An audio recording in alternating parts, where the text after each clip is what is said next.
السلام علیکم۔ امید کرتی ہوں آپ جہاں کہیں بھی ہوں گے خیر و عافیت سے ہوں گے۔ آج کی کہانی کا موضوع روایات کی زنجیر۔ وہ اپنے بہن بھائیوں میں سب سے چھوٹا تھا۔ حارث عمار صاحب کی آخری اولاد تھی جو 2 بیٹوں اور 2 بیٹیوں کے بعد پیدا ہوا تھا۔ حارث کی عمر اس وقت فقط 6 سال کی تھی جب ایک کار حادثے میں اس کی ماں اللہ کو پیاری ہو گئی۔ عمار صاحب کی وجاہت اور سخت لہجے کی وجہ سے خاندان بھر میں ہر کوئی ان سے ڈرتا تھا۔ حارث کی مشکل اس وقت شروع ہوئی جب اس نے چچا زاد سے شادی سے انکار کرنے پہ گھر سے نکال دیا گیا۔ اس وقت اس کی عمر صرف 20 سال تھی۔ اس کی چچا زاد سے نسبت خاندانی رسم و رواج کے مطابق کم عمری میں ہی طے کر دی گئی تھی، لیکن جب اس نے اپنی عمر کی 18 بہاریں دیکھ لی تو اسے اس بات کا ادراک ہوا کہ کس طرح اس کے پاؤں روایات کی زنجیر کے ساتھ کم عمری میں ہی باندھے جا چکے ہیں اور اس کی نسبت ایک ایسی لڑکی سے طے کر دی گئی ہے جو عمر میں اس سے 7 سال بڑی تھی۔ اس کی تعلیم بھی محدود تھی اور وہ 7ویں کلاس سے آگے نہ بڑھ سکی۔ اسے گھر سے بے دخل ہوئے 10 سال کا عرصہ بیت چکا تھا۔ زندگی کے اتار چڑھاؤ سے گزرنے کے بعد جب اس کی زندگی کچھ سنبھل گئی تو وہ کینسر جیسے موذی مرض میں مبتلا ہو گیا۔ حارث اس وقت آنکھوں میں آنسو سجائے اسپتال کے بیڈ پر زندگی کی آخری سانسیں لے رہا تھا۔ ڈاکٹرز نے 3 سال کے مسلسل علاج کے بعد اسے جب لا علاج قرار دیا تو اس نے بالکل ہی امید چھوڑ دی تھی۔ ڈاکٹر سلطان اس کے دوست اور اس کے مالک کے بیٹے تھے۔ حارث کو کینسر کی تشخیص کے بعد جب آخری سٹیج پر پہنچ جانے کا ادراک ہوا تو اسے ماضی کی تکالیف کم ہوتی دکھائی دی۔ اس وقت موت سے بڑھتی ہوئی غربت اسے کسی نعمت سے کم نہ لگی۔ آخر سب تکالیف سہنے کے بعد اس کی روح پرواز کر جائے گی۔ اس نے لا علاج قرار دینے کے بعد ہسپتال سے چھٹی مانگی، لیکن ڈاکٹر سلطان کے اصرار پر اسے مجبوراً رکنا پڑا۔ میڈیکل سائنس اتنی ترقی کر چکی ہے کہ اب کینسر کا آخری سٹیج پہ بھی علاج ممکن ہو سکے گا۔ تم تسلی رکھو اور پر اعتماد رہو، تمہیں کچھ بھی نہیں ہوگا۔ ڈاکٹر سلطان نے 28 سالہ حارث کو مطمئن کرنے کی کوشش کی۔ میرے آخری وقت پہ تم مجھ سے سچ بولو سلطان، مجھے کیوں زندہ رہنے کی جھوٹی تسلی دے رہی ہو؟ وہ تلخی سے مسکرایا۔ اس بیماری کو اپنے آپ پر تم نے خود ہی حاوی کر دیا ہے، خود ہی مسلط کر لیا ہے۔ اگر تم اس بیماری کے سامنے ہمت نہ ہارتے تو اب تک تم مکمل طور پر صحت یاب ہو چکے ہوتے۔ ڈاکٹر سلطان سنجیدہ تھے۔ یہ بیماری میرے لیے نعمت ہے سلطان، میں نے اسے نعمت سمجھ کر قبول کیا ہے۔ اس نے اطمینان کا اظہار کیا۔ تم بہت زیادہ منفی سوچ رکھنے والے بن گر چکے ہو۔ اگر تم اپنا گھر بسا لیا ہوتا تو شاید تمہیں ایسی بیماری نہ لگتی اور تم مکمل ٹھیک ہو چکے ہوتے۔ ڈاکٹر سلطان نے اس سے شکوہ کیا۔ اس لفظ شادی نے ہی تو میری زندگی برباد کی ہے ڈاکٹر سلطان۔ شاید تم میرا ماضی بھول چکے ہو، لیکن مجھے میرے ماضی کا ہر لمحہ یاد ہے۔ حارث نے درد بھرے لہجے میں اس کی طرف دیکھا تو ڈاکٹر سلطان نے خاموشی اختیار کر لی۔ ڈاکٹر سلطان اسے اپنے آخری وقت میں کسی نہ کسی انداز میں خوش رکھنے کی کوشش کر رہا تھا، لیکن وہ جانتا تھا کہ حارث کبھی بھی نہیں مسکرائے گا۔ اس نے حالات کی سنگینیاں اس وقت دیکھیں جب اس کے والدین اور خاندان بھر نے اس سے ناطہ توڑ لیا تھا۔ دن ڈھل رہا تھا اور آسمان پہ دھیرے دھیرے کم ہوتی روشنی مغرب کا وقت ہونے کی نوید سنا رہی تھی۔ وہ FSC میں کامیابی کے باوجود میڈیکل میں داخلے کے لیے میرٹ کے مطابق نمبر حاصل نہ کر سکا، لیکن اس کے مارکس اتنے اچھے ضرور تھے کہ وہ دنیا کے کسی بھی ملک میں میڈیکل کی تعلیم حاصل کر سکتا تھا۔ حارث اس وقت ہاتھ میں رزلٹ کارڈ پکڑے اپنے والد عمار صاحب کے سامنے کھڑا تھا۔ اس کے دونوں بھائی طلحہ اور سائم بھی باپ کے ساتھ صوفے پہ براجمان تھے۔ بابا، مجھے میڈیکل کی تعلیم کے لیے روس جانا ہے، اس نے عمار صاحب کو مخاطب کیا۔ میں اتنی طاقت رکھتا ہوں بیٹا کہ پاکستان میں کسی پرائیویٹ میڈیکل کالج میں تمہیں تعلیم دلوا دوں، مگر میں نے کچھ وقت پہلے تم سے ایک بات کی تھی جسے سنتے ہی تم نے انکار کر دیا تھا۔ عمار صاحب نے اس کا رزلٹ کارڈ دیکھ کر اپنا مدعا پیش کیا۔ کون سی بات بابا؟ اس نے سوالیہ نظروں سے دیکھا۔ شادی، تم نے چچا زاد صفیہ سے شادی کا کہا تھا۔ انہوں نے باروب انداز میں اپنی بات دہرائی۔ نہیں بابا، میں شادی نہیں کر سکتا، خاص طور پر ایسے چچا کے گھر تو بالکل بھی نہیں جو مجھے سخت ناپسند کرتے ہیں۔ حارث نے نفی میں سر ہلایا۔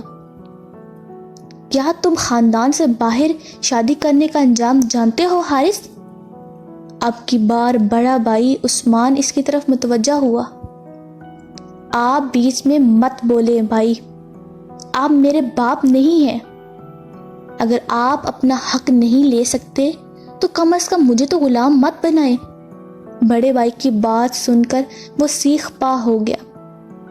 ماں باپ کی بات نہ ماننا نافرمانی ہے، اور تم اس وقت نافرمان ہو چکے ہو۔ سائم نے بھی گفتگو میں مداخلت کی۔ فرما برداری کیا ہوتی ہے آپ مجھے یہ مت سکھائیں۔ اگر اپنا حق لینے کی وجہ سے میں نافرمان ہوتا ہوں تو میں نافرمان ہی صحیح، مگر میں خاندان میں کبھی شادی نہیں کروں گا۔ مسلسل انکار کی وجہ سے عمار صاحب غصے میں آ گئے۔ ہمارے خاندان میں ہر فیصلہ بڑے کرتے ہیں، اور اس خاندان کا بڑا میں ہوں۔ اگر تم یہاں شادی نہیں کرو گے تو اسے بغاوت تصور کیا جائے گا، کیونکہ ہمارے نزدیک خاندان سے باہر شادی کرنا خاندان سے بڑی بغاوت ہوگی۔ حارث، تم یہ بات یاد رکھنا کہ تمہارا کسی قسم کا انکار تمہیں تباہ کر سکتا ہے۔ عمار صاحب نے اپنے سب سے چھوٹے بیٹے کو سخت الفاظ میں تنبیہ کی۔ میں آپ کا ہی بیٹا ہوں بابا، اگر آپ کے فیصلے اٹل ہیں تو پھر میرے فیصلے بھی آپ کے فیصلوں کی طرح ہی اٹل ہیں۔ اس نے عمار صاحب کے غصے کی بالکل بھی پرواہ نہ کی۔ تو پھر تمہارا مستقبل خطرے میں پڑ سکتا ہے۔ تم اعلیٰ تعلیم کے لیے نہ تو روس جا سکو گے اور نہ ہی یہاں کسی پرائیویٹ میڈیکل کالج میں ڈاکٹر بن سکو گے۔ عمار صاحب نے اسے بلیک میل کرنے کے لیے اپنا آخری پتا پھینکا۔ جس مستقبل کی آپ بات کر رہے ہیں تو ممکن ہے وہ مستقبل میرا نصیب نہ ہو اور میں وقت سے پہلے ہی اٹھا لیا جاؤں۔ وہ شعور کی دنیا میں قدم رکھ چکا تھا۔ اس کا یہ جملہ اس بات کی ایک کڑی تھی۔ وہ واپس مڑنے لگا تو بڑے بھائی عثمان نے آواز دے کر اسے روکا۔ ایک شرط پہ ہم تمہیں میڈیکل کی تعلیم دلوا سکتے ہیں۔ اگر تم صفیہ سے ابھی نکاح کر لو تو ہم لوگ میڈیکل کی تعلیم کے لیے تمہارا ساتھ دینے کے لیے تیار ہو جائیں گے، لیکن شرط یہ ہے کہ نکاح نامے پہ ہماری کچھ شرائط ہوں گی جن پہ تمہارا پورا اترنا لازمی ہے۔ وہ عثمان کی بات سن کر ٹھٹکا اور پھر ہلکا سا کہکا بلند کیا۔ آپ ایک اچھے ڈیلر ہیں بھائی، مگر یاد رکھیں رشتوں کے لیے ڈیل نہیں کی جاتی، پھر رشتے نہیں رہتے بلکہ کاروبار بن جاتے ہیں۔ تمہارے پاس شام تک کا وقت ہے حارث، اگر تم نے ہمیں انکار کیا تو تم اس گھر میں نہیں رہ سکو گے۔ عمار صاحب اس کے ترکی بترکی جواب سن کر غصے سے کھولتے ہوئے کھڑے ہو گئے تو حارث کے چہرے کی رنگت تبدیل ہو گئی۔ ان کی یہ بات تیر کی طرح اس کے سینے میں پیوست ہو گئی۔ آپ مجھے ابھی نکال دے بابا، میں رشتوں کے معاملے میں کسی قسم کی بزنس ڈیل نہیں کر سکتا۔ اس کا لہجہ نرم پڑ گیا۔ تمہیں میں آگ کر دوں گا اور تم در در کے دھکے کھاؤ گے، ذلیل و خوار ہو جاؤ گے۔ وہ اب بھی جھکنے کا نام نہیں لے رہا تھا۔ طلاق نامے اور آگ نامے میں اب کوئی فرق نہیں ہے بابا۔ میں ایسے رشتوں کو طلاق دے دوں گا جو اپنی روایات اور مقاصد کے حصول کے لیے اپنی اولاد کو بلیک میل کرتے ہیں۔ آپ آگ نامہ لکھ دیجئے گا۔ حارث اب اس گھر میں نہیں رہے گا۔ اس نے رشتوں کا سفید ہوتا خون دیکھ لیا ہے۔ اس کی آنکھوں میں نمی اتر آئی، باہر کی جانب لپک گیا۔ عثمان نے آگے بڑھ کر اسے روکنا چاہا، لیکن عمار صاحب نے اسے روک لیا۔ جانے دو اسے، اس نے دنیا کی سخت دھوپ نہیں دیکھی۔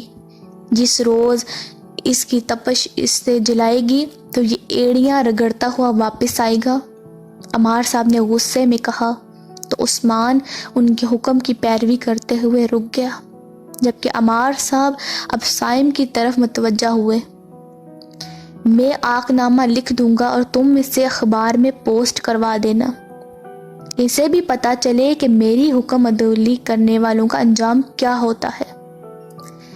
یہ کہہ کے وہ کمرے سے باہر نکل گئے، جبکہ عثمان اور صائم انہیں جاتا ہوا دیکھتے رہ گئے۔ ایک طرف ان کا باپ تھا تو دوسری طرف ان کا بھائی تھا۔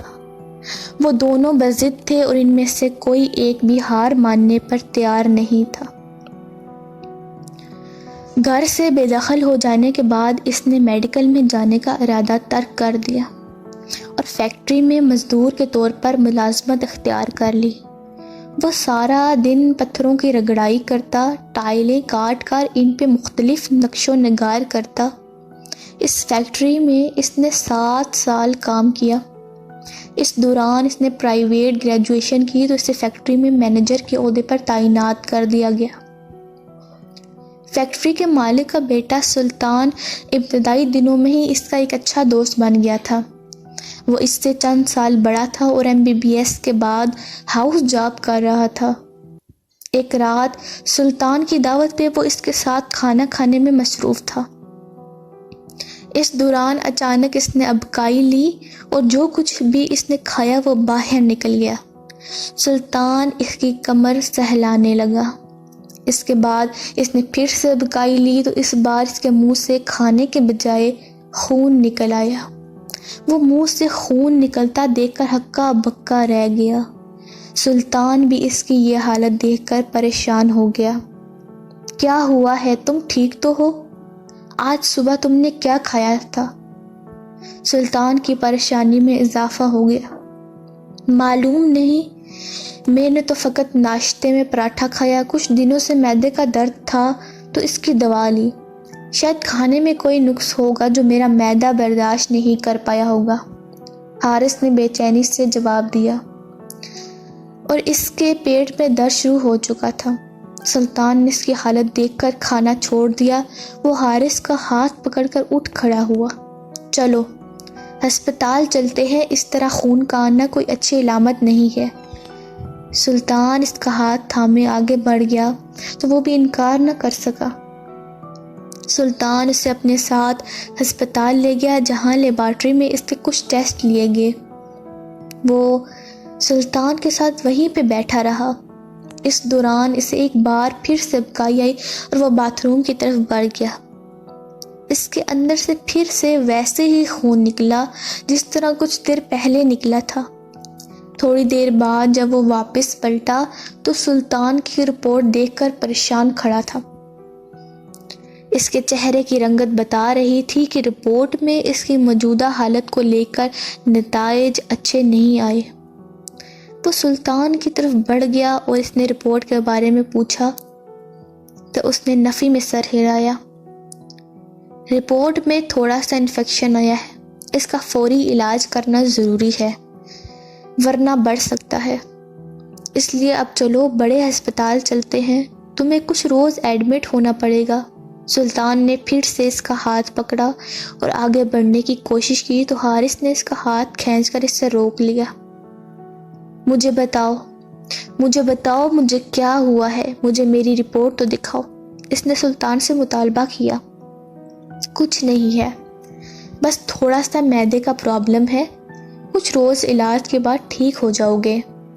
سلطان نے اپنے احساسات چھپانے کی کوشش کی، لیکن حارث اس کی پریشانی بھانپ گیا۔ مجھے کیا بیماری ہے حارث؟ تم مجھے کھل کر بتاؤ۔ حارث نے سوالیہ نظروں سے اسے دیکھا۔ کیا تمہیں مجھ پہ یقین نہیں ہے حارث؟ یقین ہے، اسی لیے تو پوچھ رہا ہوں کہ مجھے کیا ہوا ہے۔ دیکھو، تمہیں ہماری دوستی کی قسم، تم مجھے بتاؤ مجھے کیا ہوا ہے، میں ہر بات کے لیے تیار ہوں۔ حارث نے اسے دوستی کی قسم دی تو سلطان کی آنکھوں میں نمی سے اتر آئی۔ اس نے دھیرے سے رپورٹ اس کے ہاتھ میں تھما دی۔ خود دیکھ لو حارث، تمہیں کیا ہوا ہے۔ سلطان نے منہ دوسری طرف کر لیا، وہ اس سے اپنے آنسو چھپانا چاہتا تھا۔ حارث نے رپورٹ پڑھی تو اس کے لبوں پہ ایک مسکراہٹ سج گئی۔ مجھے کینسر ہو چکا ہے سلطان۔ اس نے سلطان کو مخاطب کیا تو سلطان نے فقط اس بات میں سر ہلا دیا اور اسے دیکھا نہیں۔ تو حارث نے آگے بڑھ کے اس کا منہ اپنی طرف کیا۔ سلطان کی آنکھوں میں آنسو رواں ہو چکے تھے۔ سلطان، میں تو اسی دن مر چکا تھا جب میرے باپ نے اپنی روایات اور خاندانی وقار کو زندہ رکھنے کے لیے میرے مستقبل کے ساتھ کھیل کھیلا تھا۔ اپنی انا، ضد، پگڑی سلامت رکھنے کے لیے مجھے قربان کر دیا۔ یہ رپورٹ اور بیماری میرے لیے کوئی اہمیت نہیں رکھتی۔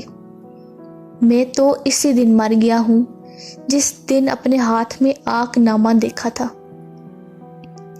بس اسی دن میں تنہا تھا اور میں کسی کے کندھے پہ سر رکھ کر رو نہیں سکتا تھا۔ اور اب تم ہو۔ حارث اس کی آنکھوں میں بہتے ہوئے آنسو دیکھ کر بولا۔ اس نے اپنی بات مکمل کی تو سلطان کے ہونٹ کپ کپائے۔ نہیں، میں تمہیں اب مرنے نہیں دوں گا، میں تمہیں کبھی بھی مرنے نہیں دوں گا۔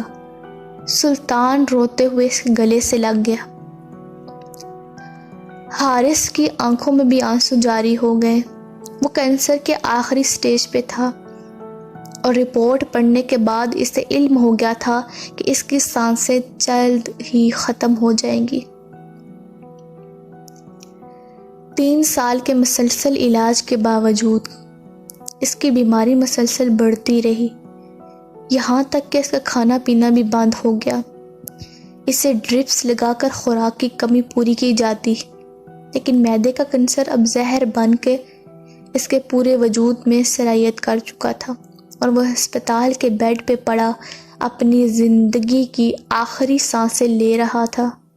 حارث کا سر اس وقت ڈاکٹر سلطان کی گود میں تھا۔ ڈاکٹر سلطان اس کی نازک حالت دیکھ کر مسلسل آنسو بہا رہا تھا۔ حارث کی اکھڑتی ہوئی سانسیں یہ بتا رہی تھیں کہ اس کا وقت بہت قریب آ چکا ہے۔ سلطان، میری بات سنو۔ حارث نے اٹکتے ہوئے اس کا نام لیا۔ ہاں، میں سن رہا ہوں۔ سلطان نے اس کے چہرے کی طرف دیکھا۔ وہ اپنے بہتے ہوئے آنسو اس کے چہرے پہ گرانے سے روک رہا تھا۔ ماں آ چکی ہے، وہ مجھے لینے آ چکی ہے۔ حارث کے لبوں پر مسکراہٹ سج گئی تو سلطان کے آنسوؤں میں اضافہ ہو گیا اور اس کا چہرہ مکمل بھیگ گیا۔ کیا تمہارے بابا کو اطلاع دوں کہ تم بیمار ہو؟ سلطان کی آواز حلق میں اٹک گئی۔ ہاں، بتا دینا، میرا جنازہ پڑھ لیں۔ بابا کا ذکر سن کر حارث کی آنکھوں سے آنسوؤں کی دہار نکلی جو اس کے گال بھگو گئی۔ میں انہیں پیغام بھجواتا ہوں، ڈاکٹر سلطان نے کہا۔ نہیں، انہیں ابھی مت بلانا، حارث انکار پر قائم تھا تو سلطان نے اس کے ماتھے کو ہاتھ سے چھوا۔ تم نے مجھے ایک بار دوستی کی قسم دی تھی، اب میں تمہیں اپنی دوستی کی قسم دیتا ہوں، تم مجھے مت روکنا۔ سلطان نے اس کی منت کی تو حارث نے اس کی بات سن کر چپ سادھ لی۔ وہ اس کی بات مان چکا تھا۔ سلطان نے فوراً اپنی جیب سے موبائل نکال کر ڈرائیور کو کال کی اور اسے حارث کے گاؤں کا پتہ سمجھا کر فوراً عمار صاحب کو یہ پیغام پہنچانے کے لیے کہا کہ فوراً ہسپتال پہنچ جائیں، حارث کی حالت بالکل بھی ٹھیک نہیں ہے۔ ڈاکٹر سلطان نے فوراً فون بند کیا تو حارث نے پھر سے اس کا نام پکارا، سلطان۔ حارث نے کراہت کے ساتھ اپنی آنکھیں کھول دی۔ سن رہا ہوں، تم بولو۔ سلطان پوری طرح اسی کی طرف متوجہ ہوا۔ مجھے بابا لوگوں کے ساتھ مت بھیجنا، مرنے کے بعد تم مجھے وہاں دفنا دینا جہاں تم چاہو گے، میرے کفن کے پیسے بھی میرے بابا سے مت لینا۔ اس نے سلطان سے درخواست کی تو سلطان کے اندر درد شدت سے سرایت کرنے لگا۔ اس نے حارث کے سر پہ بوسہ دیا تو حارث دھیرے سے مسکرا دیا اور اس نے اپنی آنکھیں بند کر لیں۔ میں نے بابا کے نام کچھ لکھا ہے سلطان، جب وہ آئیں تو میری جیب سے نکال کر انہیں تھما دینا۔ حارث نے بند آنکھوں کے ساتھ لب کشائی کی۔ سلطان نے اس کی بات سن کر فقط سر ہلا دیا، کیونکہ جس وقت بھی حارث گفتگو کرتا تو اس کا درد بڑھنے لگ جاتا۔ تقریباً 2 گھنٹے مسلسل وہ زندگی اور موت کی کشمکش میں مبتلا رہا۔ وہ درد سے بار بار کر رہا تھا تو سلطان اس کی حالت دیکھ کر رونے لگتا۔ حارث کا سر اس وقت سلطان کی گود میں ہی تھا جب عمار صاحب اس کے کمرے میں داخل ہوئے۔ ان کے بال سفید ہو چکے تھے اور چہرے پہ جھریاں بڑھاپے کے اثرات ظاہر کر رہی تھیں۔ ان کے پیچھے اس کے دونوں بڑے بھائی عثمان اور سائم تھے۔ اس کے علاوہ ایک بہن اور بھابھی بھی اس کے ہمراہ آئی تھی۔ ان سب نے حارث کی حالت دیکھی۔ عمار صاحب کی آنکھوں سے آنسو کسی سیلاب کی طرح بہنے لگے۔ عثمان اور سائم بھی روتے ہوئے اس کی طرف بڑھے۔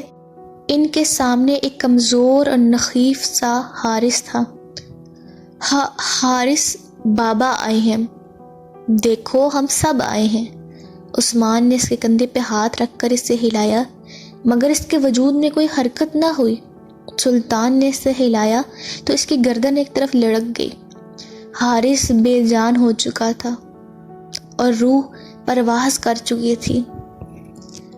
سلطان نے بے یقینی سے سب کی طرف دیکھا۔